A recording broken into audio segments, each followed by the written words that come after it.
Bonjour à toutes et à tous, c'est un énorme plaisir pour nous de vous retrouver une fois encore sur la lucarne joyeuse de la télévision nationale et bienvenue dans votre émission Zénith sur Colomans. C'est bel et bien le deuxième numéro de la semaine, on vous le disait donc hier. Aujourd'hui nous allons parler, n'est-ce pas, de ce grand projet Simandou. Mais comme vous le savez, mesdames et messieurs, notre pays depuis un certain temps fait donc l'objet de convoitises à travers le monde grâce au démarrage du gigantesque projet Simandou 2040, un projet donc qui suscite assez d'espoir au sein de la population à cause de son ambitieux programme de développement synthétisé en 5 volets, dont entre autres l'agriculture, l'industrie et le commerce, qui constitue donc le premier volet. Et le deuxième volet, c'est l'éducation et la culture, mais également, troisième volet, infrastructure, transport et technologie. Quatrième et avant-dernier projet, c'est bien sûr volet, j'y arrive, économie, finance et assurance. Et cinquième et dernier volet, santé et bien-être. Pour en parler, on vous a donc parlé de notre invité. Il s'agit bien sûr de M. Kouyaté Salian Sekou, diplômé en gestion des entreprises de la 34e promotion de l'université Gamal Abdel Nasser de Conakry, avec donc le rang major de sa promotion ou de la promotion de gestion. C'était en 1998, ce qui correspond également à mon BPC. C'est une coïncidence heureuse, mais également à son arc de 2016 à 2018, il a donc un MBA en ingénierie financière, MBA en management des projets et programmes de développement, MBA en suivi et évaluation des projets et programmes de développement, DES, diplôme d'études supérieures de comptabilité et gestion financière d'ESCOGEF, mais également récemment, il a été donc conseiller principal au ministère de l'énergie et de l'hydraulique et des hydrocarbures entre octobre 2022 et septembre 2024. Aujourd'hui, responsable des risques et de la conformité sur ce plateau. Monsieur Kouyaté, bonjour et merci d'avoir accepté notre invitation. Bonjour, merci pour l'invitation, monsieur Camara. Après belle lurette, on se retrouve une fois encore. Tout à fait. Merci pour cette disponibilité. Merci. Abakar Junior, bonjour. Bonjour Ismaël. Bonjour à notre invité, à notre professeur. Bonjour Abakar. Bonjour Mohamed Fa. Bonjour Ismaël. Oui, bonjour Mohamed. Bonjour aux millions de téléspectateurs qui nous suivent maintenant en direct sur la chaîne nationale, la numéro 1, j'allais dire, de la télévision guinéenne. Voilà. Et votre micro, j'espère qu'il y a un petit souci, comme on me fait signe du côté de la réalisation. Certainement, ça va donc être réglé, puisque là, il s'agit du baobab, il s'agit bien sûr de notre consultant, le fromager sur ce plateau. Moi, j'ai un scoop. Le scoop, bon, peut-être que c'est un scoop, c'est un rappel. C'est pas un scoop parce que à partir du moment où l'auteur lui-même va donc reconnaître, donc c'est déjà un fait qu'il connaît. Et il s'agit bien sûr de notre invité, qui, à un moment donné, galvanisait donc les étudiants.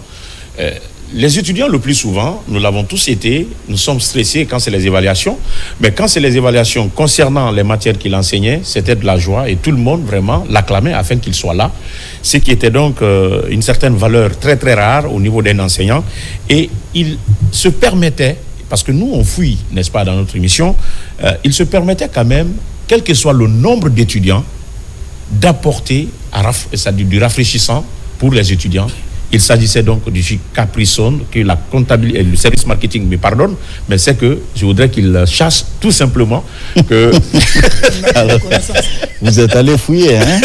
C'est incroyable ça. Un de ces produits nous a confié que c'était l'un des meilleurs professeurs d'université qui vraiment, quel que soit le nombre d'étudiants, il amenait en quelque sorte du jus pour tout un chacun et pas n'importe quel jus, c'était du jus Capri-Sun pour permettre, parce que là, comme vous le savez déjà, même les médecins recommandent, n'est-ce pas, ce jus-là, c'est non gageux, c'est du jus naturel et pour permettre effectivement aux apprenants, aux étudiants de passer l'évaluation en toute tranquillité. Est-ce que c'est vrai et pourquoi vous le faisiez?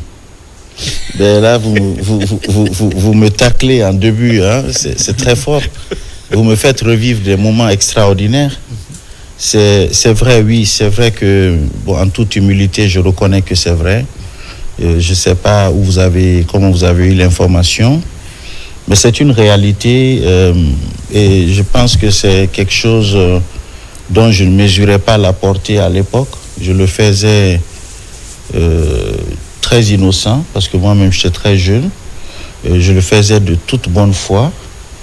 Je le faisais parce que d'abord, de ma petite expérience d'enseignant à l'époque, j'avais affaire pour la plupart à des étudiants d'abord avec lesquels j'avais même âge. Parce que moi, j'avais fini très tôt les études. Donc, je retournais en classe. Je trouvais même certains plus âgés que moi en classe. Ce qui a fait que j'ai même eu à enseigner des grands frères de ma propre famille. Et ensuite, j'ai aussi trouvé souvent, parce que j'ai commencé ça à Foulaya, et ensuite à Foulaya, à Kindia. En 80, ma première fois d'enseigner à Foulaya, c'était en 97. J'étais moi-même étudiant. Mais en 98, quand j'ai fini, on m'a homologué comme assistant. Et j'ai trouvé en classe des situations très disparates financièrement. J'ai décelé, sans vouloir vexer, des étudiants qui venaient de zones très reculées. Je ne vais pas les citer pour ne pas stigmatiser, mais qui parfois tenaient difficilement les choses. Donc moi, je me suis dit, bon, écoute, ce n'est pas de la mer à boire. Quand je venais pour certains cours, je me battais. Je trouvais quelques cartons, comme tu l'as dit, et parfois je me battais, je faisais faire des sandwichs ou des croissants que j'amenais à l'école, à Foulaya, après à Gamal ici. Et voilà, j'avais un jeune qui était avec moi, que je salue d'ici, Jas. Oui, qui est toujours avec vous. Qui est toujours avec moi, très loyal. Ça fait une vingtaine d'années qu'il me suit, il travaille avec moi. Oui. Et tous ces étudiants le connaissent aussi. Chacun, dès qu'ils me voient en ville, dans les banques, partout. Ah, mais monsieur, votre monsieur là qui distribuait, voilà, qui donnait. Donc, on distribuait ça. Et surtout pendant les examens, souvent pendant l'année, c'était du jus, mais pendant l'examen, c'était le jus plus une petite collation. Oui. Pour que je me dise que ceux-mêmes qui n'ont pas pu déjeuner avant d'être en classe, il faut que, voilà. Et je vous prie de croire que c'est extraordinaire comme retour aujourd'hui.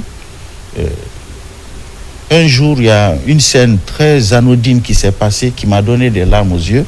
J'achetais un shawarma à Modibo, et il y a ce jeune homme dont je tais le nom qui me trouve juste devant Modibo. Il me voit, il pleure. Il pleure de chaudes larmes, tout le monde le regarde. Il dit, mais c'est quoi? Qu'est-ce qu'il y a? Il dit, non. Il dit, vous ne pouvez jamais comprendre. Il dit, quand moi j'étudiais, j'ai quitté mes parents sans rien. Je suis arrivé à Foulaya, je n'avais aucun espoir. Je me demandais comment j'allais faire. Il dit, je suis tombé sur ce monsieur très jeune à l'époque, plus beau que maintenant, il était svelte, ainsi de suite. Il dit, mais voilà que c'était comme un don de Dieu. Ce monsieur, pendant les cours, nous donnait du jus, nous donnait à manger. Et moi, quand je l'ai approché, je lui ai expliqué ma situation, c'était comme si j'avais trouvé un nouveau papa. Et il le faisait sans même réfléchir. Il dit après, il ne m'a jamais demandé, il n'a jamais cherché à me voir. C'est aujourd'hui que je le revois, presque après 15 ou 20 ans. Il dit, je suis plein d'émotions. Il dit, monsieur Salian, je ne sais pas si vous me reconnaissez. J'ai dit si. Et quand j'ai dit son nom, il a pleuré davantage parce qu'il ne croyait pas que je pouvais le reconnaître.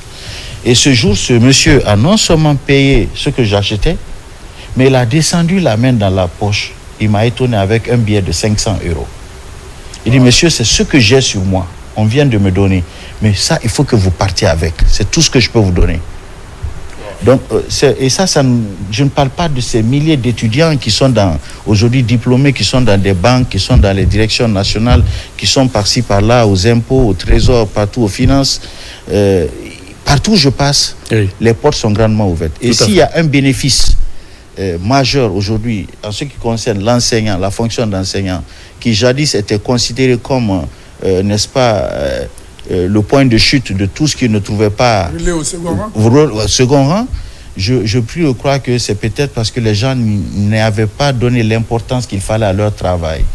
Il faut y mettre du cœur. Et moi, j'étais conseiller principal au ministère de l'Énergie.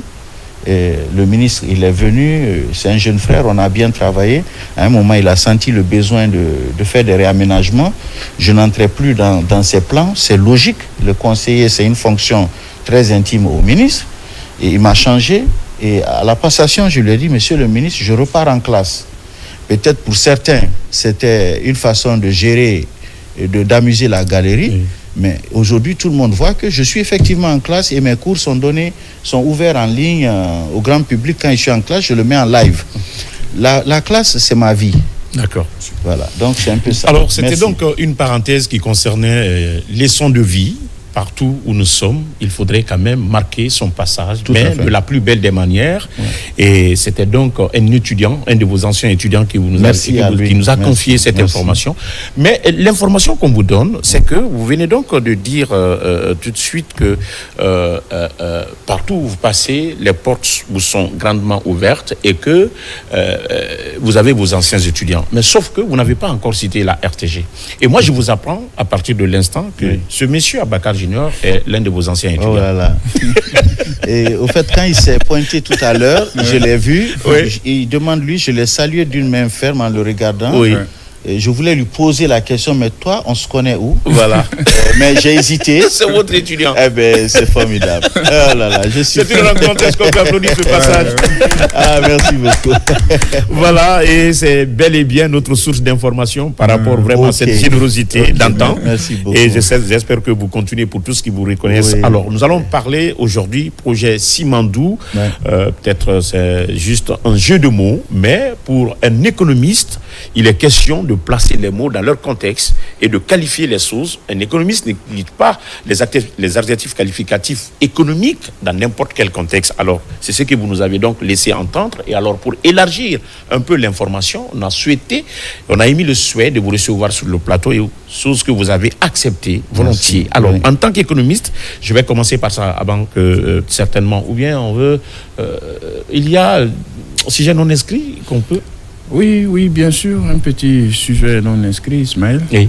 Comme tu sais, chaque année, chaque approche de fête, Oui. il y a des agitations, il y a parfois des allures incontrôlées dans la circulation. Et D'accord. ça pose énormément d'accidents. Tout à fait. C'est ce message de sensibilisation que nous voulons lancer parce que nous D'accord. sommes à quelques jours de la fête de Ramadan. Évidemment. D'autres veulent quitter à l'intérieur du pays pour venir faire des achats et les chauffeurs généralement sont agités Pour la tombeau ouverte. avec des vitesses extraordinaires. Parfois, ils font des dédoublements de 3e, 4e position. Et quand vous allez aujourd'hui sur la route nationale numéro 1 entre Koya et Dabola, vous voyez beaucoup de véhicules.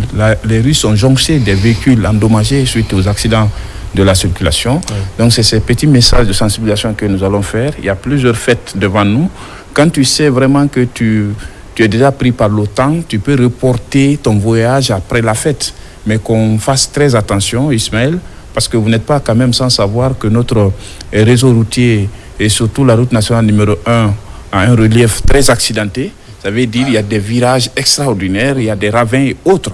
Alors si les chauffeurs ne font pas attention, ils risquent d'endeuiller beaucoup de familles en prélude à la fête. Donc c'est ces messages de sensibilisation que nous voulons vraiment passer aujourd'hui. Et un peu la responsabilité des chauffeurs, mais aussi des syndicalistes. Généralement, des chauffeurs qui ne sont pas dans les normes ne doivent pas voyager. Parce qu'un chauffeur qui n'est pas dans les normes, c'est un chauffeur que vous connaissez le degré de sa responsabilité au volant, qui a peut-être, qui se comporte très mal, qui est très agité. Il faut que les structures syndicales puissent prendre vraiment faire attention à ces genres de chauffeurs. Et quand il y a des surcharges, qu'il faut diminuer, et la gendarmerie mobile qui surveille, parce qu'en cette période de fête, il y a des surcharges énormément. Des gens viennent charger des véhicules pour des marchandises, et vous allez encore voir des apprentis sur ces bagages, et un Guinéen qui est tué par la route est une perte pour toute la nation. Donc je pense, au niveau du ministère de la Sécurité, au niveau de la gendarmerie nationale, au niveau, des syndicalistes des transports, que chacun joue son rôle pour maintenir, n'est-ce pas, une circulation disciplinée en cette période de fête, pour qu'on puisse retrouver tous les Guinéens en vie après la fête. Ahmed? Oui, pour enchaîner un peu avec lui, d'abord, aussi les parents. Vous savez, pendant la fête, certains abandonnent les enfants. Vous voyez une petite fille ou un petit garçon de 12 ans qui draine au moins 10 autres enfants jusqu'à des heures tardives. Je suis témoin au cuillère de ça. Quand je prends le tronçon aéroport Kipé, à cause d'un certain centre de loisirs, ici, je tais les noms pour ne pas faire la promo, mais vous voyez des enfants à 1h, 2h du matin, c'est pas normal. Un bon père de famille, une bonne mère de famille, une fois à la maison. Il faut faire accompagner les enfants. À partir de 20h, on a besoin de savoir dans les chambres des enfants, est-ce qu'ils sont là? Est-ce que tout le monde, tous ceux qui relèvent de ma sphère géopolitique, est-ce qu'ils sont dans mon couloir? Est-ce qu'ils sont dans ma maison? Ça, c'est un premier aspect. Voilà, la sphère géopolitique. Et au-delà de ça, il a évoqué autre chose. Vous savez, les chauffeurs, en matière de voyage, il y a 2 tués obligatoirement. Il forcément il y a 2 tués. Vous tuez la vitesse ou la vitesse de vous tue. Donc il faut que le chauffeur fasse attention. Parce que si vous ne tuez pas la vitesse, elle va vous tuer. Hein. Ah ouais. Donc forcément, il y a 2 tués. Il y a un tué. Et 2, la gendarmerie de la campagne. Il faut qu'elle prenne ses dispositions. Ils sont dotés en engin roulant. Il ne faut pas s'asseoir au carrefour pour demander les papiers ou peut-être ouvrir des carnets. Ce n'est pas pour faire des réussites. Non. Il faut faire le va-et-vient pour voir peut-être là où vous êtes, il n'y a pas de problème. Mais après vous, avant de récupérer la seconde équipe qui est assise, qui est implantée devant, il peut y avoir la bêtise. Mais si vous faites des va-et-vient, si les chauffeurs sont conscients de cela, ils ne vont pas se permettre de faire le mauvais comportement. Ce n'est pas se faire stagner à un niveau. Ils ont des motos, ils ont tout. C'est pourquoi on dit la gendarmerie de la race campagne. Parce que ce que les gens ne comprennent pas, en matière de la prévention routière, la police s'occupe de la cité. Jusqu'à la sortie d'une ville à 5 km, la police ne doit plus intervenir. C'est la gendarmerie qui doit s'occuper de ça. Donc, ce côté est très important, ce qu'il vient d'évoquer. Et il faut que les parents prennent au sérieux, il faut que les syndicats de transporteurs prennent ça au sérieux, la gendarmerie de la race campagne prenne au sérieux et les chauffeurs aussi qui sont exécutants, dont les mains contiennent nos vies, doivent aussi prendre ça en considération. Et Ismaël, ce qu'il faut ajouter, au fait, c'est la circulation des camions remorques la journée. Généralement, des décisions sont d'ordre circonstanciel en Guinée. Juste on dit parce qu'il y a une période, d'accord. Mais comme c'est la période des fêtes, que le ministère de la Sécurité et de la Protection civile et le ministère des Transports puissent s'organiser afin d'arrêter la circulation des camions en cette période de fête pendant la journée, au moins pour sauver des vies. Hier, nous, on a pris l'autoroute, j'étais avec mon maître 3, on venait, il y a des remorques, mon frère, qui freinaient sur nous avec des remorques, des conteneurs à bord. Et ça fait énormément peur. Et il y a des motards qui circulent entre ces conteneurs. Quand tu es là, toutes les conditions sont créées pour créer des problèmes aux usagers. Donc je pense que à un moment donné, il faut qu'on réglemente ce secteur au moins jusqu'à 20h, parce que c'est la prière nocturne, mais jusqu'à 20h, les camions peuvent circuler maintenant la nuit, parce que alors là, la ville est très remplie. Tout le monde est sorti pour créer des trucs de fête, soit c'est des dépenses, des tenues de fête et autres. Donc quand vous allez à Madina, vous allez partout, c'est rempli. Donc ces camions quand même peuvent vous attendre jusqu'à la nuit pour circuler, au moins. Très bien. Et peut-être pour finir avec lui, il faut qu'on profite de l'occasion, parce que n'oubliez pas que Madina et Kaloum, en cette période de pénitence, nous sommes à la veille pour les 2 religions des grandes prières, pour ne pas parler des grandes fêtes. Donc c'est l'unique partie qui est la vache laitière. Donc c'est le flux et le reflux. Le matin, tout le monde cherche à rejoindre la ville et tout le monde cherche à remonter vers le soir. Et ces heures de pointe, ça joue beaucoup sur les usagers. On a été victime de ça hier. Il faut que les autorités de la circulation aussi prennent les dispositions par rapport à cela. Comme il l'a si bien dit. Oui.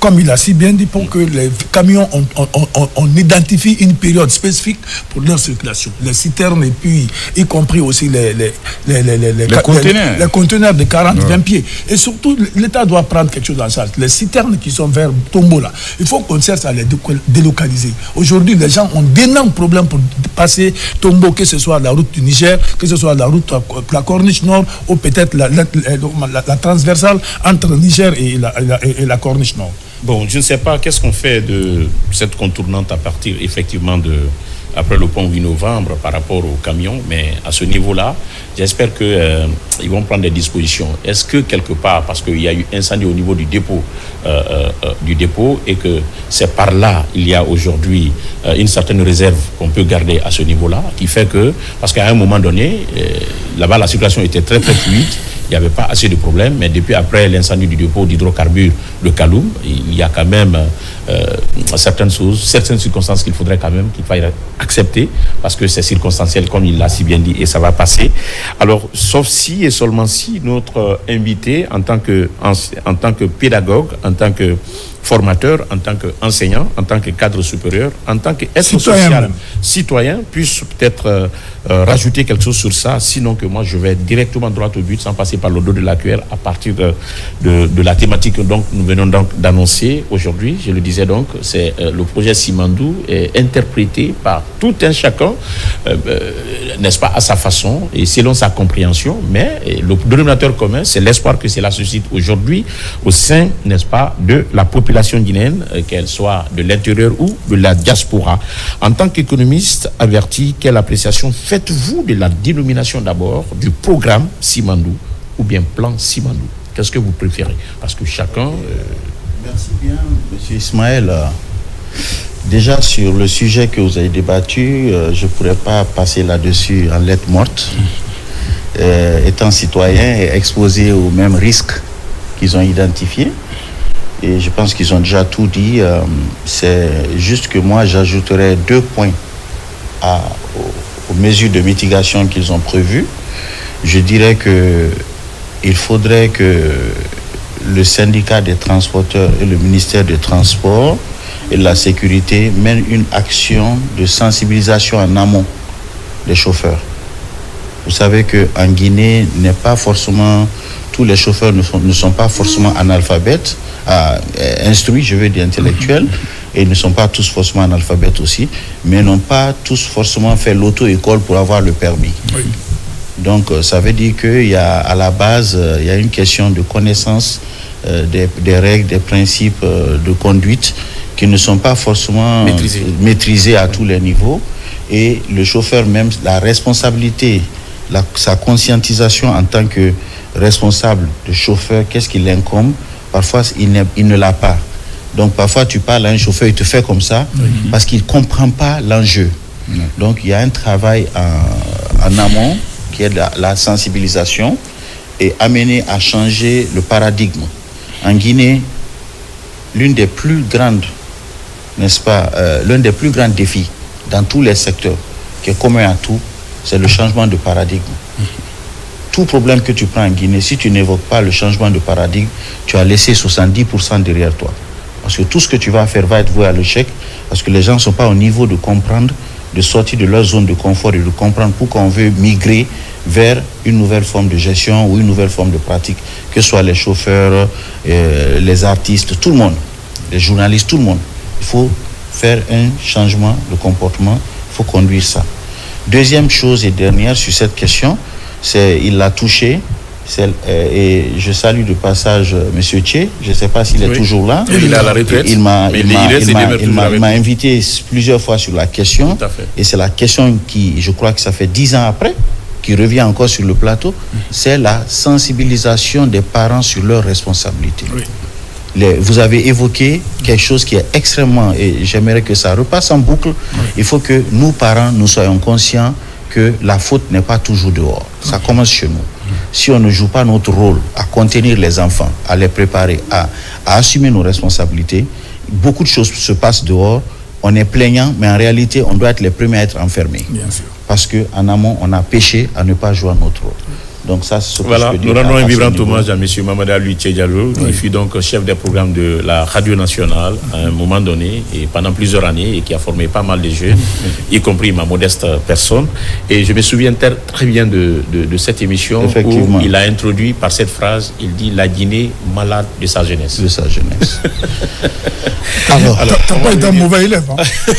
T'as pas été un mauvais élève, toi. Pour revenir maintenant à la question principale, que vous m'avez posé d'entrée de jeu sur Simandou. Oui, c'est vrai que j'ai interpellé quelques autorités là-dessus. Je n'ai pas eu encore de retour, mais je persiste. J'ai l'impression que par la dénomination même seulement, on est en train de minimiser un peu la portée de Simandou 2040. Déjà, il faut faire la distinction entre le projet Simandou, qui est une activité d'exploration, d'exploitation, n'est-ce pas, de gisement de fer à des fins, n'est-ce pas, lucratives pour ceux qui investissent et à des fins de développement pour l'État, la Guinée. Mais il y a maintenant ce programme qui pouvait avoir un autre nom, tout autre. Programme Simandou. Mais on a préféré donner le nom de Simandou, très certainement, parce que l'articulation principale du programme, c'est le projet. D'accord? C'est le projet et on va en venir tout à l'heure. Alors, quand vous voyez l'étendue de ce programme, dans un langage commun, ça colle. C'est un programme de développement, Mais en réalité, sémantiquement, nous spécialistes des projets et programmes de développement, nous ne pensons pas que ce soit un programme. C'est plutôt un plan. C'est un plan que j'aurais appelé Plan national de développement, PNDS, Simandou, c'est-à-dire Plan national de développement Simandou 2040. Pourquoi? Si vous prenez les axes qu'on a donnés, l'axe 1, agriculture, industrie, axe 2, éducation, culture, axe 3, 4, 5, inutile de reprendre, vous avez tout cité. Ces différents axes vont contenir des programmes. Donc, il est difficile après de dire qu'un programme contient des programmes. Sémantiquement, la hiérarchie, c'est quoi? Vous avez un ensemble d'activités connexes pour atteindre un but donné. Nous appelons ça un projet. D'accord? Donc, nous pouvons prendre le projet, par exemple, de distribution des moustiquaires. On a vécu ça ici. Vous pouvez prendre le projet de vaccination contre la poliomyélite, contre le palu. Ce sont des projets qui existent, qui sont là, conjointement menés par le ministère de la Santé et l'OMS et tout autre partenaire. D'accord? Maintenant, ces différents projets sont à l'intérieur d'un programme. Un programme au ministère de la Santé qui peut être par exemple le programme national de vaccination ou le programme national de prévention pour les maladies tropicales. Mais à l'intérieur, le ministère de la Santé peut avoir aussi un autre programme qui est par exemple le programme national de construction des infrastructures hospitalières. D'accord? Et le ministère de la Santé peut avoir encore un autre programme, c'est le programme national, par exemple, de prise en charge des césariennes et de lutte contre, par exemple, les maladies telles que le cancer de sein et tout ce qui va avec la femme. Maintenant, c'est l'ensemble de ces programmes au niveau du ministère de la Santé réunis qui forment ce qu'on appelle le plan sectoriel santé, qui relève ici, n'est-ce pas, de l'axe 5, par exemple, du Simandou. Ça, c'est un plan sectoriel santé. Maintenant, le plan sectoriel santé, mis avec le plan sectoriel énergie, qui aura, par exemple, le programme d'accès à l'eau, le programme d'accès à l'énergie, le programme de démocratisation du gaz butane, n'est-ce pas, dans ces trois différents secteurs, va engloutir tout ça dans ce qu'on pourrait appeler un plan sectoriel énergie, hydraulique, hydrocarbures. Vous allez au ministère de l'Éducation, il y aura un plan sectoriel éducation qui a le programme, par exemple, de développement des infrastructures écolières, le programme de renforcement de capacité des ressources humaines du secteur de l'éducation. Tous ces programmes-là mis ensemble forment aussi le plan sectoriel éducation. Maintenant, le plan sectoriel éducation, plus le plan sectoriel pêche, le plan sectoriel santé, le plan sectoriel, n'est-ce pas, énergie, hydraulique, hydrocarbures, se réunissent à l'intérieur de ce qu'on appelle un plan national de développement. Et ce programme Simandou, en réalité, c'est un plan national de développement qui n'est rien d'autre que l'émanation, l'expression, en termes de politique et de stratégie, de la vision de celui qui porte, c'est-à-dire le président de la République. Dans la structure, c'est le président de la République qui donne la vision. Il dit, je voudrais que grâce à Simandou inexploré, une fois que l'on lance cela puisse me permettre de développer mon pays. Même si les gens ne croient pas que les mines développent la nation, oui, mais je pense qu'à partir de ça, avec de la rigueur, nous pouvons arriver à certaines choses. D'où le focus sur Simandou. D'où le nom du programme. Et le président, il y a un énoncé de vision qu'il fait. Le Premier ministre, chef de gouvernement, récupère la vision. Avec ses techniciens, il fait ce qu'on appelle, il traduit la vision en politique. Il vient défendre la politique devant l'Assemblée nationale ou le Conseil national de la transition, et il transforme cette politique en stratégie. Une fois que cela est fait, le ministère du Plan de la Coopération, qui est l'ancrage au gouvernement de tout ce qui est planification, reprend ces documents-là et travaille avec les instances ministérielles dont le point focal à l'intérieur de chaque ministère sont les bureaux de stratégie et développement, pour travailler à l'émanation, à l'écriture des plans sectoriels de développement qui sont remontés, qui vont d'abord, c'est l'entonnoir, qui travaille du sommet ministériel jusqu'à la base, l'identification des besoins, tout le processus programmatique, jusqu'à la rédaction de tous les projets et programmes agrégés et connaître l'enveloppe du ministère sur 5 ans, 10 ans, 15 ans, une enveloppe objective. Et tout ça est agrégé au niveau du ministère du Plan et il travaille avec la primature pour sortir maintenant le plan national de développement que moi j'aurais appelé plan national de développement Simandou 2040. Maintenant, s'il y a un travail en amont au sommet, où des techniciens, des experts et autres ont été réunis au sein d'un comité stratégique, l'inverse peut se reproduire parce que les grands axes et tout ça a été fait. Ils ont une inspiration de la base, ils ont des informations, tout est fait. Mais j'aurais plaidé plutôt pour une appellation PNDS 2040, Plan national de développement Simandou 2040, que programme Simandou 2040. Pour moi, programme, c'est une expression un peu réductrice réellement de l'ampleur de cette vision, de l'ampleur, ok, de l'envergure. De l'envergure, merci de me prêter le mot, de l'envergure de ce plan-là. Donc c'est un peu la petite clarification que je voulais faire à ce niveau. Est-ce que vous avez eu la chance, parce que vous donnez comme ça les cours, moi je suis très content d'ailleurs qu'il y ait un seul invité, parce que là on est en train de décortiquer le projet, le programme Simandou, et les gens arrivent souvent à confondre c'est quoi un projet, c'est quoi un programme. Ouais. Et vous décortiquez par secteur, et parce que ce projet est capable de développer tous les secteurs au même moment, et de façon paire. Ça veut dire ça va de l'ensemble, en éducation, en culture, en santé, en infrastructure. Est-ce que vous avez eu la chance de trouver une salle où se trouvent réunis les gens pour pouvoir donner des explications comme ça, parce que là, beaucoup ne sont pas arrivés jusqu'à ce niveau de l'information, de communication et de compréhension. Pas pour le moment, pour être honnête. Je n'ai pas eu, et je ne me suis pas investi forcément dans ce sens d'abord. Je crois qu'il faut remercier M. Ismaël, qui s'est vraiment battu pour que je sois sur ce plateau. Je n'étais pas très motivé à le faire, parce que souvent on est trop passionné en Guinée, on est trop dans la réaction et toutes les interventions sont considérées comme étant politiques. Or, à côté du politique, il y a l'économie, il y a le social, mais il y a d'abord le Guinéen qui est là.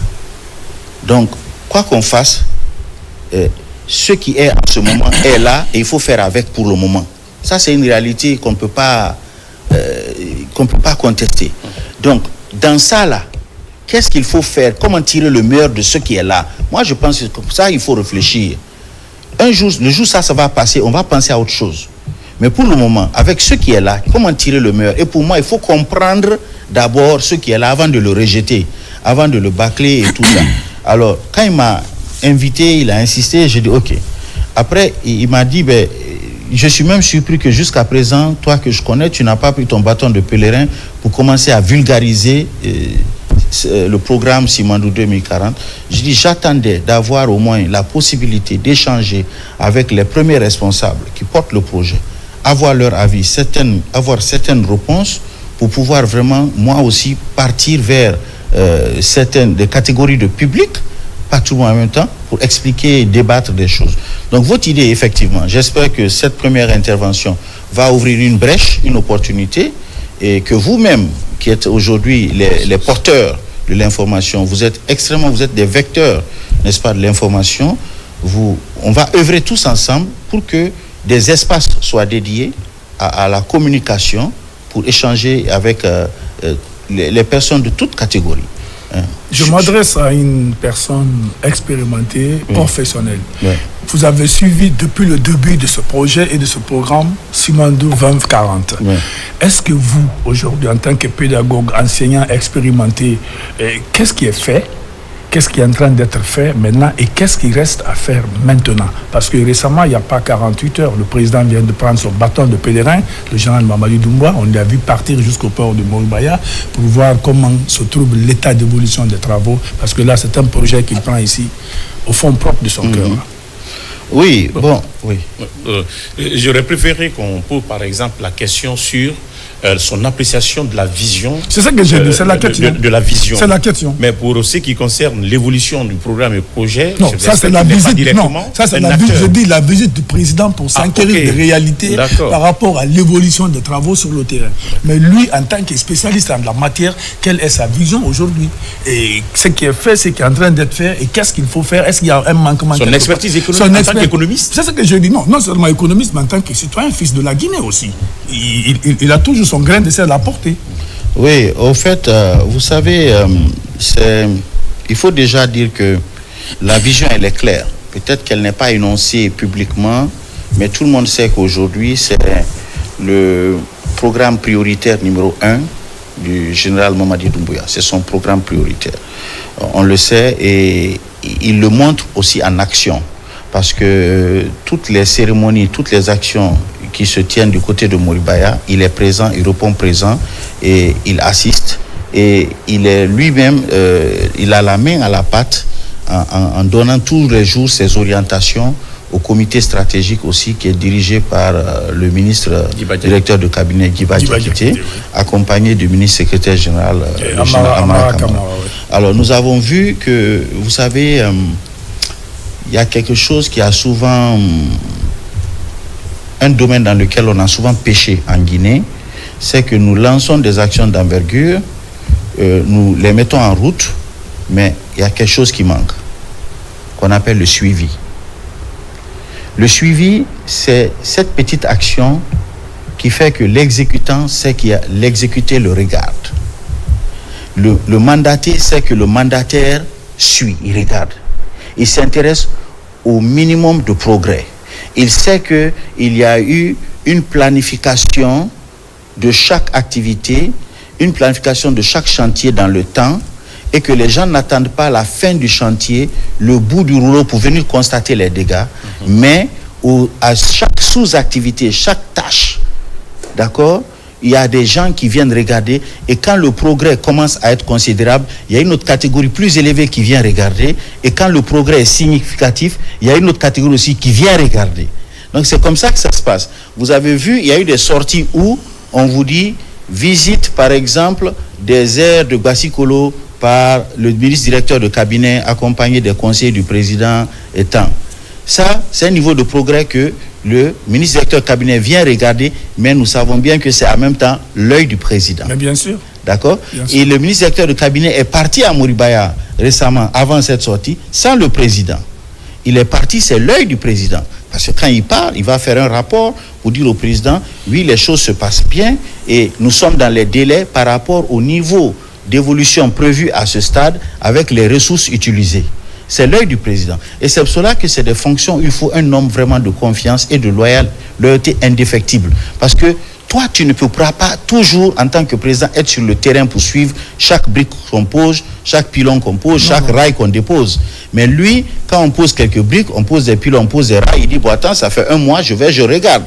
Lui, là, il a cette capacité-là. Et quand lui ne peut pas, il est entouré de conseillers qu'il peut envoyer aussi pour regarder et faire Donc, le suivi, c'est le suivi qui garantit le succès du projet, du programme, et c'est le succès du projet et du programme qui garantissent l'aboutissement de la vision. Donc c'est un peu ça, et il faut dans ça que chacun ait son rôle.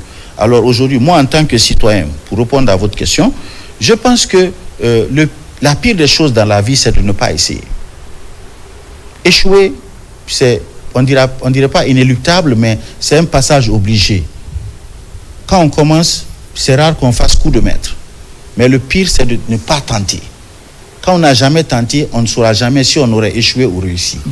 Donc, si aujourd'hui, ce pouvoir pense que la meilleure des façons, leur approche, chaque pouvoir a eu son approche, leur meilleure approche, c'est de passer par un plan de développement national comme Simandou, un programme Simandou, pour rester fidèles à leur appellation jusqu'à ce qu'ils officialisent éventuellement le changement. On va utiliser le programme Simandou. S'ils pensent que passer par le programme Simandou, c'est le meilleur moyen d'ordonner et de bien coordonner les efforts, l'action gouvernementale et les interventions externes pour conduire la Guinée vers cet état de rêve que nous avons tous eu. Nous pensons qu'il faut aller dans ça et les aider. C'est sûr que ça ne sera pas parfait, mais comme tout projet et programme, il y a ce qu'on appelle des rectifications, des corrections en cours d'exécution. On va le faire ensemble, mais surtout, il faut ouvrir la voie des deux côtés. Il faut que ceux qui ont initié le programme, le projet, ouvrent la voie à la communication pour que le public, de bas en haut, tout le monde comprenne où on va, où on est en train de nous amener dans ce programme-là. Il faudrait que la population aussi, et les différentes personnes, aux différents stades de la population, avec les différentes capacités, aient la volonté et la bonne foi de contribuer à la démocratisation, à la vulgarisation de ce programme-projet au sein de... pour que chacun sache quel est le rôle qu'il a à jouer et qu'est-ce qu'il peut espérer dedans. Parce que tant que je ne sais pas réellement quelles peuvent être mes attentes dans Simandou 2040, je serai là à suivre celui qui dénigre. Je serai là à suivre celui qui combat. Mais quand on me montre, on me miroite concrètement A plus B, chef de quartier, maire, tout le monde a des outils. On les a donnés parce qu'ils n'ont pas. On leur donne les moyens de communiquer. On leur donne le langage. On leur donne, n'est-ce pas, comme on le dit, les talking points, pour qu'ils sachent comment parler aux citoyens. Et cette fédération d'action va à tous les niveaux. D'accord? Il faudrait parfois amener les gens de tous les bords, même les imams peuvent parler du programme. Bien sûr. Ils peuvent parler du programme quand ils sont concernés. Parce que ça aura aussi des impacts sur les infrastructures sociales. C'est là. Les infrastructures sociales, qui parlent de ça? Il y a les hôpitaux, il y a tout, mais il y a les mosquées, il y a les églises, il y a tout. Donc il faudrait que tout le monde soit embobiné dans ça, mais de façon objective, et que le sommet qui a n'est-ce pas, l'essence, la quintessence du document, du programme, puisse permettre de lâcher certaines informations pour que les communicants puissent partir sur le terrain. Alors moi je suis vraiment ravi d'écouter à nouveau partager le plateau avec mon professeur, bien sûr. Mais il a dit un passage extrêmement important. Au fait, en Guinée, tout est politisé. C'est ça. Même s'il y en a qui ont de très bonnes idées, on pense tous que tout le monde est dans le même panier de la propagande politique. Mais ce que moi je voudrais dire, je commence par là où il a terminé. Aujourd'hui, on devait avoir la direction de l'information et de la communication et des relations publiques de Simandou pour mieux communiquer. Ça, c'est un. Deuxièmement, on revient dans le projet. Parce que dans le financement du projet, surtout le coût, 15 à 20 milliards de dollars, investis dans un pays comme le nôtre, il y a la question de redevabilité. Oui. Ceux qui ont mis leur argent doivent forcément recouvrir leur argent. Alors aujourd'hui, quelle est la part de la Guinée? Parce qu'on parle de 15%, tantôt on parle de l'utilité des rails, on parle de Trans-Guinée, mais économiquement, quelle vision vous apportez sur cette répartition? Est-ce que l'État guinéen pouvait miser beaucoup plus pour avoir beaucoup de rentabilité, pour atteindre les objectifs des programmes que nous avons? Parce que vous parlez du plan de développement. Et qui parle de plan, c'est toute une enveloppe de projets qui mérite un financement, qui doit forcément avoir un financement. Est-ce que notre quote-part peut suffire pour financer tous ces projets? Oui, vous voyez, c'est une question délicate que vous posez comme ça.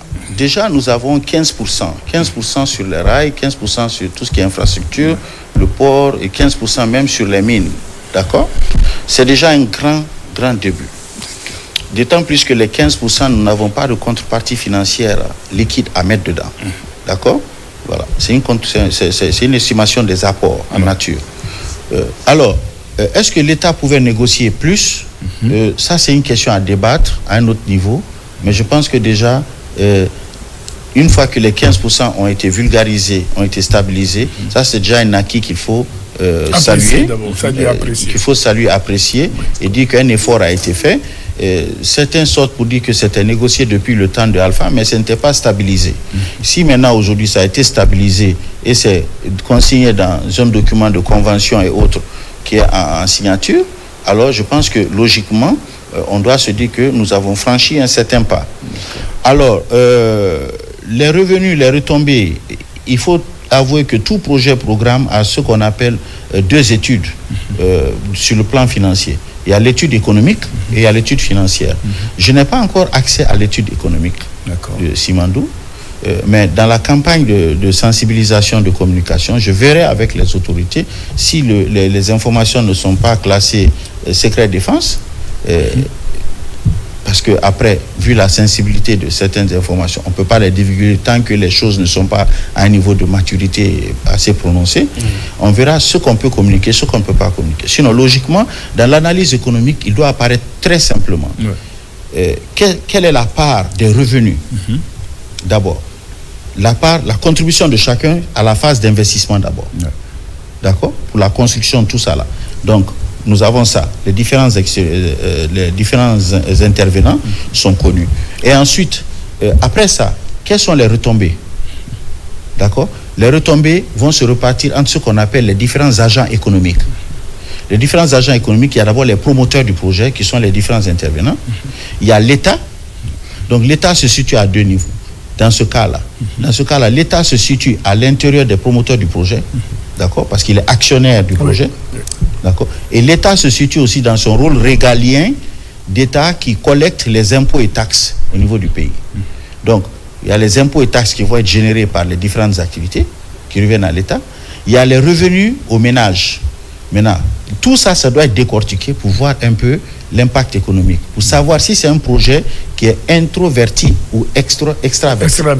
Parce que le projet peut sembler beau, grand, mais lorsque vous procédez à l'analyse économique, au découpage de tous les segments que je vous dis, vous vous rendez compte par exemple que 70% des revenus du projet retournent dehors. Il n'y a que 30% qui restent dedans. Ça peut poser problème en termes d'analyse économique. Donc pour parvenir à ça, il faut accéder aux documents et regarder les revenus. Par exemple, les salaires. Les salaires, quel est le pourcentage qui est payé aux ménages extérieurs? Quel est le pourcentage qui reste dans le pays? Les achats. Les importations par rapport aux consommations locales. Quel a été l'impact de la loi nationale sur le contenu local? Et qu'est-ce que nous-mêmes, en tant que Guinéens, on a fait pour préparer une meilleure répartition de cette chaîne-là? Ça veut dire quoi? Que si nous voulons nous préparer à ce que Simandou nous soit réellement profitable, c'est maintenant. C'est maintenant. C'est pas quand l'exploitation a commencé. Non. Et moi, je ne sens pas ça d'abord. Il faudrait que le gouvernement se bouge plus, le comité stratégique se bouge un peu plus. Et ils travaillent fortement à la présidence, ils font tout, mais moi, je ne sens pas d'abord sur le terrain, dans les ministères, je ne sens pas que les gens sont en train de bouger avec la nouvelle dynamique Simandou 2040. Pourquoi? Je veux sentir le ministère de l'enseignement supérieur réviser les programmes universitaires pour l'adapter aux défis du programme Simandou 2040, en réorientant les secteurs de formation, en donnant la priorité aux filières de formation qui vont produire massivement la main-d'œuvre qui s'adapte aux besoins immenses que le programme Simandou 2040 va absorber dans les mois à venir. Sinon, qu'est-ce qui va se passer? Si nous ne préparons pas l'élite guinéenne, si nous ne préparons pas les cadres techniques guinéens à l'utilisation de certains engins côté technique, à certaines techniques, les juristes sur les mines, on ne prépare pas les économistes sur les mines, on ne convertit pas même derrière les économistes existants, on les formate pour les adapter aux mines, aux minerais de fer, aux spécificités du programme. À un moment donné, les postes seront là, mais on sera obligé de les importer parce qu'on n'est pas prêt. Et même quand on fait la compétition ouverte, on ne pourra pas être compétitif à l'interne. Exactement. Est-ce que vous voyez? Donc il y a tous ces aspects-là. Il y a un grand travail à faire au niveau de la formation. Il y a un grand travail à faire au niveau du ministère de l'enseignement supérieur, l'enseignement technique, et même, n'est-ce pas, en termes de communication. Aujourd'hui, nous sommes en train d'avoir une vague d'investissement chinois dans notre pays. Je ne vois pas l'introduction de la langue chinoise comme des formations académiques à certains niveaux. Il faudrait y penser. Ce n'est plus au fait, ce n'est plus à discuter. C'est un choix que nous avons fait comme un partenaire stratégique dans notre économie. Ils se retrouvent au plan singulier dans certains domaines. Ils sont dans le bois, ils sont un peu partout. Et maintenant, ils sont dans les mines à une échelle élevée. Et pour que les Guinéens, nos cadres, soient capables d'être cooptés par ces Chinois, ils ont plus un avantage concurrentiel quand ils comprennent leur langue, quand ils parlent leur langue. Le gouvernement peut sélectionner des économistes, des juristes, des ceci, des cela, et sur des fonds, les envoyer en Chine, rapidement, les former en langue. Et ça devient un élément n'est-ce pas, de l'axe formation, axe 2 de Simandou, hein, mais en prélude, pour préparer. Moi, ce travail de préparation, je veux le sentir. Je veux le sentir et je veux que ça bouge. Est-ce que aujourd'hui, parce qu'on a vu ici le dernier temps du régime défunt, il y avait le plan de référence. Le plan national de développement économique et social, ça c'est un. Au moment de la transition, on avait le plan de référence intérimaire, c'est ça, le plan de référence intérimaire. Oui. Et dans ces différents plans, il n'y a pas moins de 400 projets identifiés pour le décollage, pour le développement du pays. Est-ce qu'il faut remettre ces projets dans le plan Simandou 2040, comme vous l'avez dit, ou il faut recréer d'autres projets? Non. Parce qu'on a vu des partenaires techniques et financiers autour de ces projets, mais ce qui est sûr, le financement extérieur n'est plus comme ça. Il faut que ça bouge au niveau national. Oui, effectivement. Vous voyez, ce qui va se passer, c'est que d'abord, si vous regardez la succession de tous ces plans, un nouveau plan ne veut pas dire que l'ancien est écrasé. D'accord. Non. Et ce qui s'applique inconsciemment par les planificateurs, c'est ce qu'on appelle en philosophie le théorème de la négation de la négation. Exactement. C'est-à-dire que lorsqu'il y a deux successions, on ne nie pas tout. Mais on tire de l'ancien ce qui est positif et on laisse ce qui est là-bas. Donc, très certainement, dans le document de Simandou 2040, vous allez voir beaucoup d'éléments qui étaient déjà dans le PRI, parce que c'est le même pouvoir qui les a écrits, et avec maintenant peut-être des innovations, parce que l'étendue doit être un peu plus grande. Mais en termes de dépendance financière, ça a été une préoccupation. J'ai discuté avec des personnes averties. Ce qui va se passer, ce qui m'a été dit, c'est que le programme Simandou 2040, se basant sur les revenus, n'est-ce pas, du projet Simandou, a priori comme première source de revenus, un fonds souverain va être créé. Un fonds souverain va être constitué par les revenus du projet. Une fois que les revenus du projet permettent de constituer un fonds souverain, aujourd'hui c'est le grand handicap de la Guinée pour accéder à certains financements extérieurs. Parce que certains financements extérieurs demandent la garantie souveraine que nous n'avons pas actuellement à date. On n'a pas de fonds souverain. Donc nous sommes obligés de passer par d'autres agences qui nous garantissent à des taux aussi élevés. Donc ça nous permettra avec ce fonds souverain d'être à l'abri de ces, je ne vais pas dire de ces surenchères, mais de ces coûts supplémentaires et de traiter directement avec les bailleurs de fonds, les partenaires techniques et financiers.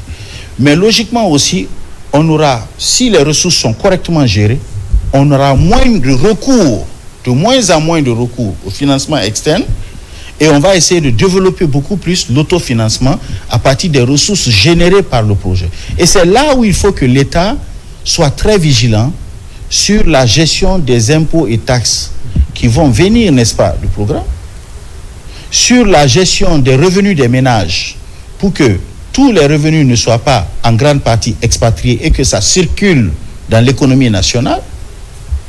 Et ça dépend aussi du mode d'économie que nous allons essayer de laisser prospérer.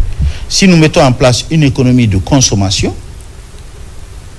qui va nous permettre, n'est-ce pas, de faire circuler les revenus du programme, du projet, au niveau de la nation, et ça va, quand c'est circulaire, c'est-à-dire ça génère des ressources. Mais quand ça sort, c'est une perte. Monsieur, vous parlez encore des partenaires techniques et financiers à travers le fonds de garantie. Est-ce que cette procédure économique ne nous garde pas encore dans un cercle vicieux d'endettement, payer la dette par la dette? Non, pas forcément. Vous savez, aucune nation ne peut se développer enfermée. À vase clos. Même la Chine aujourd'hui, qui s'est développée enfermée, est ouverte. Raison pour laquelle il y a la route de la soie et tout, parce que si elle reste enfermée, elle n'absorbe pas quelque part dans nos pays-là. Et vous avez vu, son économie actuellement est en difficulté. L'économie chinoise, à l'heure où je vous parle, est en difficulté. Et cherche à sortir de cette difficulté. L'économie américaine a plus de 40%, 50% de sa dette détenue par la Chine. C'est pour dire que la plus forte économie du monde a ses dettes détenues par la Chine. Et c'est pour ça que chaque fois que les États-Unis menacent trop la Chine aussi brandit un peu le drapeau de la dette et les ardeurs baissent et puis les gens se comprennent. Parce que si aujourd'hui les États-Unis doivent racheter toutes leurs dettes auprès de la Chine, c'est la faillite prononcée. Donc c'est pour dire que ça, c'est les grandes puissances. À plus forte raison, nous qui cherchons à nous en sortir, c'est pas parce qu'on a Simandou 2040 qu'on va croire qu'on a l'autonomie financière assurée. Pour arriver à ce stade, c'est plusieurs années, ça va au-delà de 2040. Ça va au-delà de 2040. Moi, je pense que l'objectif à 2040, c'est une Guinée émergente. C'est pas forcément une Guinée déclarée développée, mais ça, c'est un rêve utopique. mais c'est une Guinée émergente. D'accord? Et il y a des pays qui sont classés émergents que nous voyons comme extrêmement développés encore. Est-ce que vous savez que l'Inde est classée comme émergent? C'est un pays émergent. C'est un pays émergent. Bien sûr. Mais attention, aller à New Delhi et autres, ça n'a rien à voir. Ok? Des pays que nous adulons aussi, aujourd'hui, sont classés émergents, mais en basse classe, c'est le Rwanda. Oui. L'Afrique du Sud. Voilà, l'Afrique du Sud, mais on est très loin encore, sur plusieurs points. Donc, essayons d'arriver là-bas d'abord, et ceci, ça les fait au moins 30-40 ans pour qu'ils soient à ce niveau. Donc, ne pensons pas que Simandou 2040 va nous donner l'autonomie financière face aux partenaires techniques. Par contre, ça nous donne plus de marge de manœuvre dans la négociation des conditions de prêt. Parce qu'ils savent que nous avons un levier qui nous permet de négocier avec tout le monde. Oui. Notre garantie souveraine. C'est ce portefeuille qui nous permet de taper à n'importe quelle porte. Et nous avons un triple A par les agences de notation parce que notre garantie souveraine est là, elle est solide. Et c'est là où on doit essayer de s'assurer que le programme Simandou, le projet Simandou va nous mener.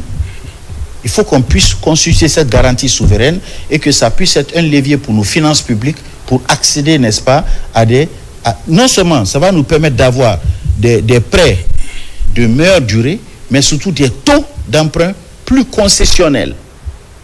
Plus concessionnels. Et c'est là le problème.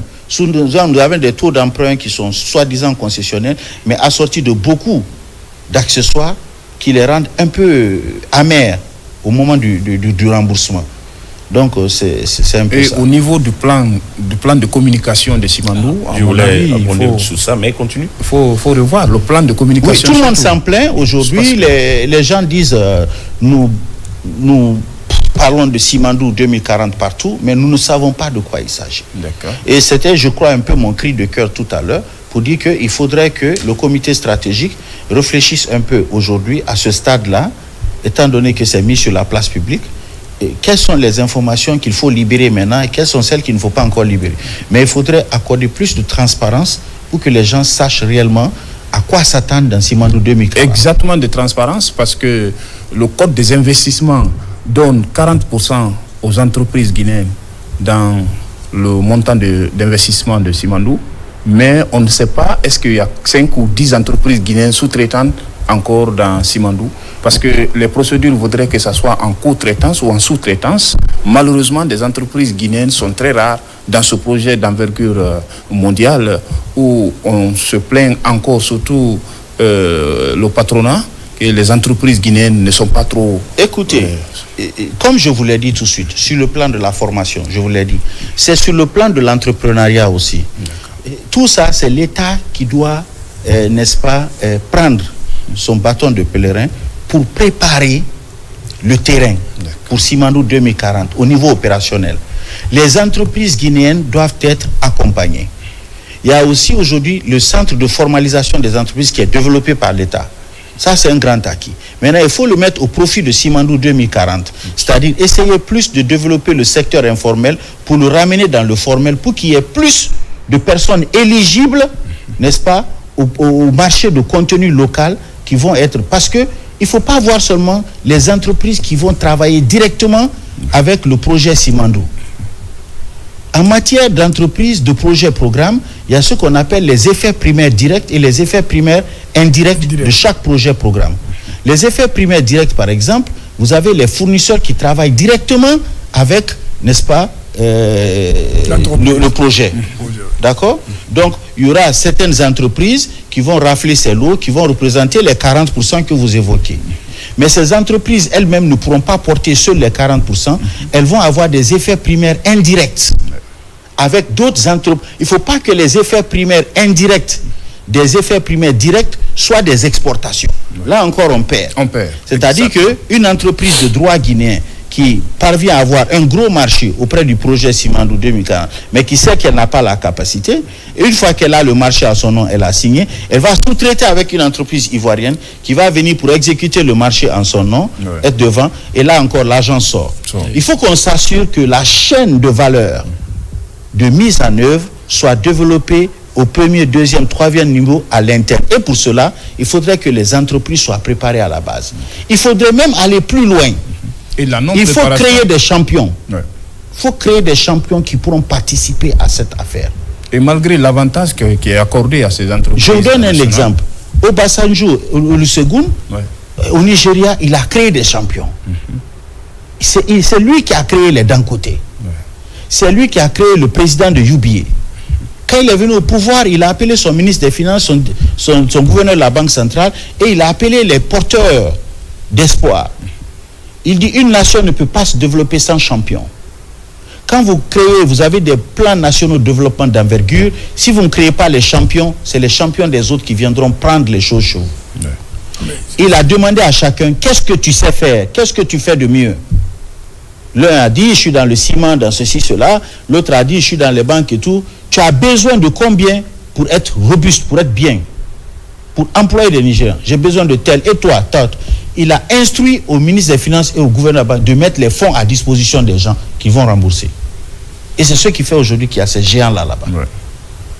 Voyez un peu. Il faut qu'à un moment donné, il y ait l'audace au niveau de l'État de créer des champions. Ce n'est pas de la concurrence déloyale. C'est comme ça que ça s'est passé partout. Et quand vous avez un programme d'envergure comme ça, restez focalisé sur le développement du programme, sur son lancement, mais de l'autre côté aussi, préparez à l'interne des gens qui vont venir pour cueillir les fruits là, pour que ça reste dedans. Si vous n'avez pas de champion à l'interne, il y a combien d'entreprises de BTP d'envergure en Guinée aujourd'hui? Si tu en cites 2, tu ne trouveras pas plus de 5. Pas plus de 5. Ouais. Et donc pour une entreprise comme ça, pour un projet comme ça, qui a tout un corridor à travailler, qui a une base de vie à faire à Mouribaya, qui a ceci, qui a cela à faire, il faut combien d'entreprises de BTP d'envergure pour faire ce travail dans un délai limité au plan national. Au plan national, si on ne doit pas appeler des entreprises externes pour venir faire ça. Très bien. Je rappelle, et mes téléspectateurs, si c'est maintenant que vous nous rejoignez dans cette émission sur la lucarne de la télévision nationale, que notre invité est bel et bien M. Kouyaté Salian Sekou. Il est donc diplômé en gestion des entreprises, mais également un très grand économiste qui a plusieurs cordes à son arc. Aujourd'hui, nous parlons effectivement des dessous et pourquoi pas de tout ce qui concerne les avantages et surtout les préoccupations qui ne sont pas souvent avoués et qui d'ailleurs qui passent souvent inaperçus au niveau de d'autres personnes et qui sont en train d'être clarifiés. J'espère qu'il faudrait quand même comprendre une chose, que nous avons besoin de réguler beaucoup de choses pour être au rendez-vous de ce grand projet. Et d'ailleurs, la suite par rapport effectivement au contenu local qui vient donc d'être expliqué, j'espère que avec la volonté et la vision du président de la République, le général Mamadi Doumbouya, le général d'armée Mamadi Doumbouya, on y arrivera. Alors moi je prends ma question, ça sera donc axé sur les stratégies de communication adaptées. Vous êtes aujourd'hui un grand pédagogue, vous êtes en contact avec même des professionnels, parce que là, je précise que vous donnez des cours à des professionnels, c'est-à-dire qui ont déjà la main dans la pâte, vous travaillez et qui viennent encore se former, et vous êtes notamment en contact avec les étudiants que vous n'avez pas encore sous-estimé. La preuve est que vous avez un de vos étudiants sur ce plateau. Alors, quelles recommandations faites-vous en termes de stratégie de communication par rapport non seulement à ce monde d'apprenants, je veux parler donc des étudiants qui ont besoin de savoir qu'est-ce qu'il faut et qui sont déjà en situation de classe, qui cherchent à être sur le marché de l'emploi par rapport au langage qu'il faut, une fois encore. Mais de l'autre côté, je veux parler donc de la hiérarchie, l'architecture, n'est-ce pas, des différents volets du programme Simandou, agriculture, industrie et commerce, éducation et culture, infrastructure. Quelle appréciation faites-vous de ce schéma?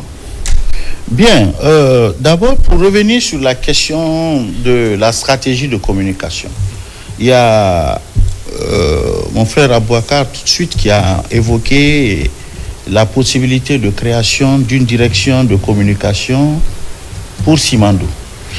Bon, je n'irai pas forcément dans ce sens pour une seule raison. C'est une bonne idée, mais ça risque d'être une duplication. Pourquoi? Parce que le projet Simandou n'est pas logé forcément au ministère des Mines. Le comité stratégique est logé à la présidence. Et la présidence a en son sein déjà ce qu'on appelle une direction de la communication. Qui, normalement, au lieu de créer un autre organe de communication pour Simandou, peut créer un service en son sein, n'est-ce pas, chargé de, autant qu'ils se sont focalisés, ils ont trouvé les ressources pour communiquer sur le branding national. S'ils ont pu communiquer au point qu'aujourd'hui le branding national est à un niveau donné, Tout à fait. ça veut dire que la même direction a certainement les capacités, les ressources qu'il faut, ressources humaines et matérielles, pour communiquer sur Simandou. Il faut juste établir une connexion en termes de mission entre cette direction et le comité stratégique sur les éléments que le comité stratégique souhaite communiquer. D'abord, le tout dépend d'abord de sur quoi est-ce que nous sommes prêts à communiquer, qu'est-ce que le comité stratégique considère comme information, n'est-ce pas, qui peut être à vulgariser, ouverte au public, ou information confidentielle pour une raison ou une autre de sensibilité ou d'ordre de sécurité nationale d'abord, ou même d'ordre stratégique du projet. Parce que ce n'est pas tout le monde qui a forcément un bon regard du projet. Certaines informations prématurément lâchées, ça donne des armes à ceux qui veulent faire du mal au projet, d'aller de l'avant, même au niveau international. Bien sûr. Est-ce que vous voyez? Oui. Donc, parce qu'il ne faut pas oublier que toutes ces entreprises qui sont, n'est-ce pas, partenaires de ce programme, de ce projet, c'est des entreprises qui sont cotées en bourse. Bien sûr. Donc, certaines informations divulguées peuvent tout de suite jouer sur leur cote en bourse et les démunir de toutes leurs capacités financières qui leur permettent d'agir au niveau national ici. Donc, il faudrait protéger les choses. Donc, en termes de stratégie de communication, je sais aujourd'hui que rien que les axes-là suffisent pour communiquer d'abord. Il faut préparer les gens sur les axes-là pour communiquer. Et dans la théorie de conduite de changement, la meilleure des communications pour que les gens acceptent l'innovation, c'est de les faire sentir ou les faire miroiter un spécimen ou un résultat probable de ce que le changement va donner. Justement. Quand ils n'entrevoient pas ça à travers un trou ou par l'ouverture de la porte, ils sont résistants à adhérer. Beaucoup le prennent aujourd'hui comme un slogan politique destiné à installer le président, le général Mamadou Doumbouya, qu'un projet réel. Pourtant, ce n'est pas vrai. C'est vrai que fais-moi une bonne économie, je te ferai une bonne politique. Ça se dit. D'autres disent, faites-moi une bonne politique, je vous ferai une bonne économie. Ça dépend dans la conception de chacun, entre l'économie et la politique, qu'est-ce qui précède l'autre. Mais nous sommes ici pour dire que ce projet, ce programme, nous le voyons d'abord sous un angle technique. Oui. D'accord? Maintenant, si ça peut avoir des externalités ou des retombées politiques, ce qui est tout à fait tout bonus et normal, nous ne disons pas non. OK? Oui. Donc la communication, qui est un peu déficitaire sur Simandou 2040, doit commencer. Même le CNT doit s'impliquer.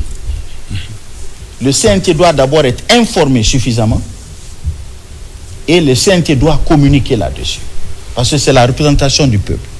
Est-ce que c'est possible aussi qu'on essaie de vulgariser au niveau de nos langues quand on sait qu'il y a 75%... Indispensable.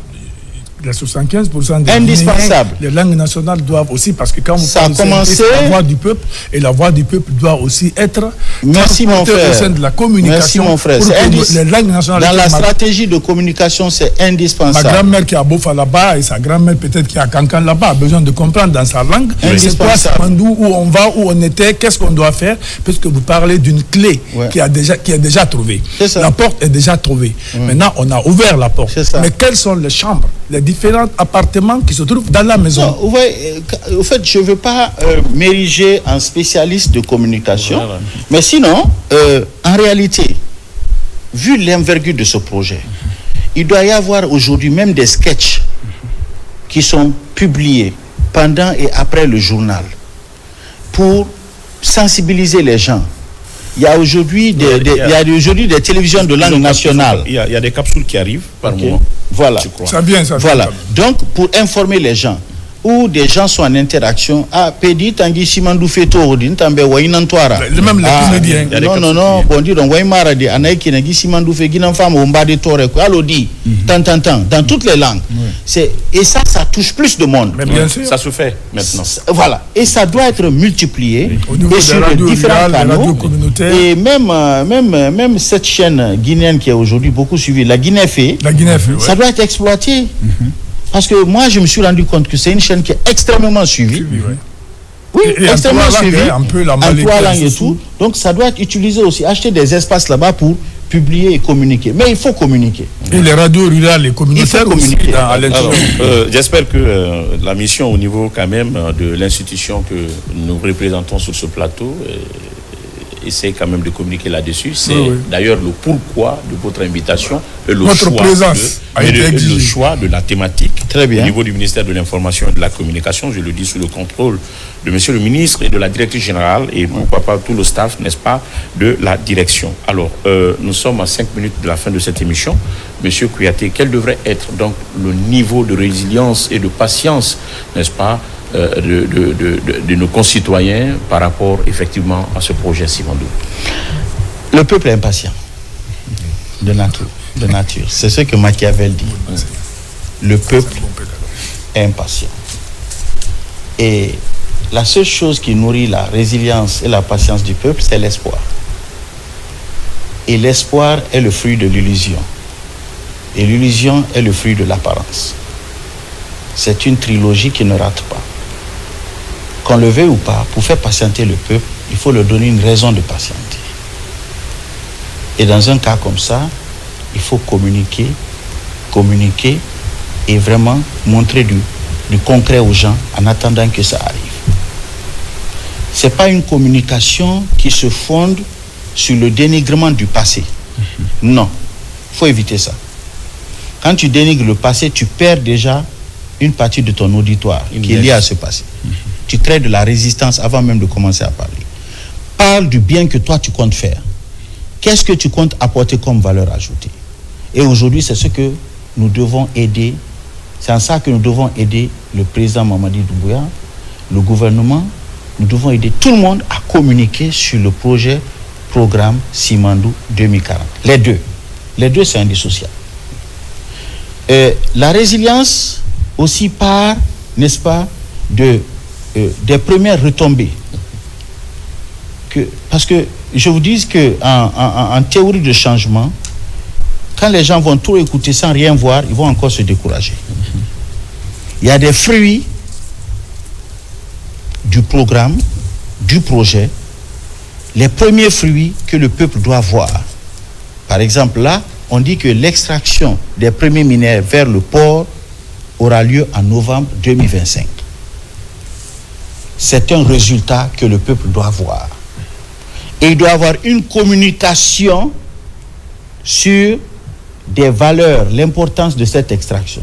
Combien de tonnes sont extraites, combien est-ce que ça va représenter, tant, et voilà, ainsi de suite. Et surtout là, au niveau des travaux d'installation des infrastructures portières. Ça, c'est du concret. Voilà. Que les gens sont en train de voir. Tout à fait. Et au niveau local, ça a créé beaucoup d'emplois dans les environnants de Moulbaya là-bas et autres, où il y a l'emploi local qui s'est, n'est-ce pas, multiplié. Il y a même des gens qui ont quitté Conakry pour aller s'installer par là-bas, pour aller travailler. Même le long des corridors. Voilà, le long des corridors. Il n'y a pas de communication. Ça, c'est des aspects sur lesquels vous-même, RTG, pouvez aller faire des reportages là-bas, le long du corridor, interroger les gens.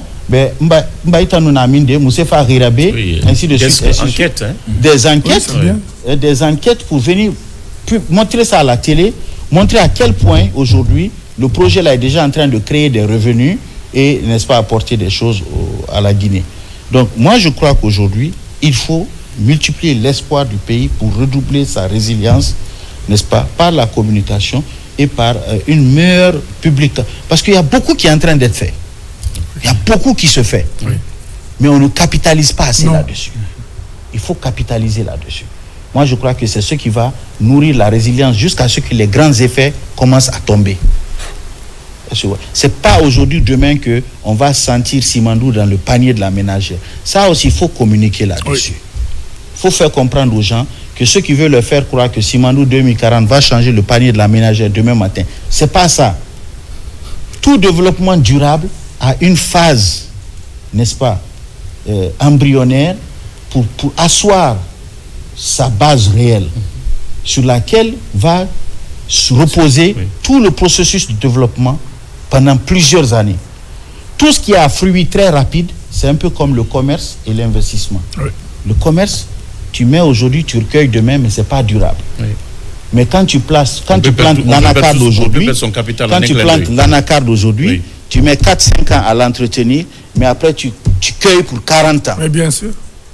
Donc il faut faire comprendre à la population que les projets comme Simandou, il y a 4-5 ans de patience pour rôder, mais quand ça prend, c'est 20-30 ans de prospérité qui est derrière. Ça doit rentrer dans la communication. Si tu me permets une toute dernière question. Oui, mais il est l'heure. Il est 50. Dernière question que je 50. voudrais poser en une Il y minute. a le sport. Est-ce qu'ils vont nous donner une minute? Voilà, il y a le sport. Ok, d'accord. Il n'y a pas de problème. Il va revenir, on n'a pas fini.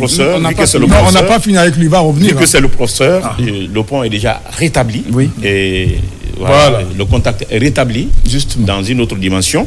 Mais moi, je dirais aux téléspectateurs qui viennent donc de tomber sur la fin de cette émission que notre invité, c'est bel et bien M. Kouyaté Salian Sékou, diplômé en gestion des entreprises de la 34e promotion de l'université Gamal Abdel Nasser de Conakry, avec le rang major de sa promotion et de la gestion donc en 98 et de 2016 en 2018, il a donc un MBA en ingénierie financière, un MBA en management des projets et programmes de développement, MBA en suivi et évaluation des projets et programmes de développement, DES, diplôme d'études supérieures de comptabilité et gestion financière, mais également il a été donc conseiller au ministère de l'énergie, de l'hydraulique et des hydrocarbures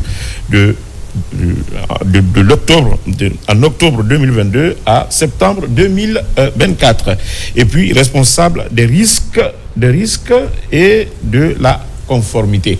Alors, tout le plaisir donc a été pour nous aujourd'hui de vous présenter ce deuxième numéro. Nous vous donnons rendez-vous le jeudi prochain si tout va bien, et nous vous promettons qu'en fonction de sa disponibilité, nous allons donc l'inviter pour effectivement parler d'autres sujets d'ordre économique, certainement, même si il n'est pas tellement politique, mais l'économie, il y a la politique aussi.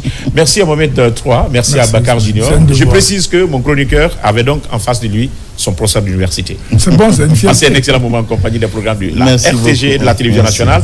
Une fois encore, merci à toute l'équipe.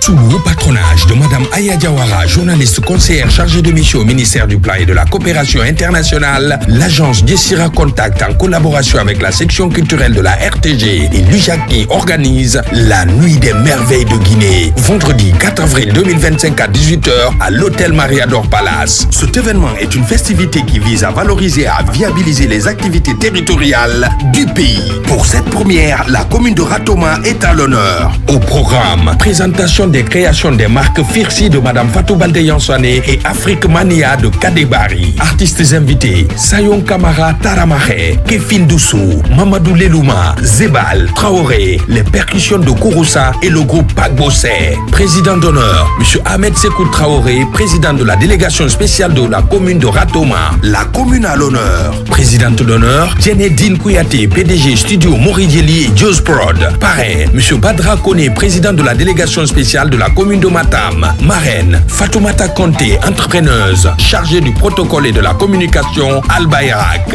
Invité prestige, Madame Fifi Valdez Camara, Fatkam Élégance Couture. Madame Lopou Mané, entrepreneuse. Madame Fatou Bonata Djeng, PDG de Marquise Glam House. Fatoumata Kourouma, journaliste à la DCI. Monsieur Bangoura Alseni Sekou, président de la Fédération des jeunes leaders de Guinée, FEJLEG. Les présidents des ONG Festiart Ndimba, FADEC de Kouroussa, propice organisatrice du festival de Badiar et Lajirado. Vendredi 4 avril 2025, venez vivre une nuit de rêve avec Dessira Contact, la section culturelle de la RTG et l'UJACI. Dessira Contact, créer de la valeur ensemble.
pense et travaille son image de marque. Le branding national vise à valoriser l'identité du pays parmi les autres nations du monde. Le branding national contribue à asseoir la respectabilité de la République de Guinée en mettant en avant ses richesses culturelles, sociales, touristiques, artistiques, tant sur le plan de la tradition que de la bonne gouvernance. C'est aussi un puissant outil qui met en exergue les immenses opportunités d'investissement en République de Guinée.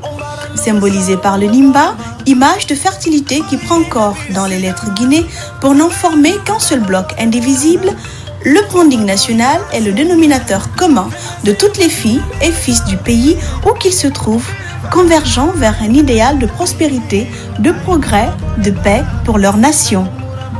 Pour réussir ce pari, nous devons ensemble prendre connaissance de la charte graphique du branding national avant son utilisation. Ceci pour une question d'objectivité et de conformité. La coordination nationale du branding est à votre disposition pour répondre à toutes vos sollicitations. Envoyez votre demande au branding@dci.présidence.gov.gn. La présidence de la République, le gouvernement, les institutions républicaines, les représentations diplomatiques de la Guinée à l'étranger sont exemptées de cette procédure. Puisqu'il s'agit de la promotion de notre bien commun, la marque État n'est soumise à aucune condition de rémunération. Pour des besoins d'association de la marque État à la commercialisation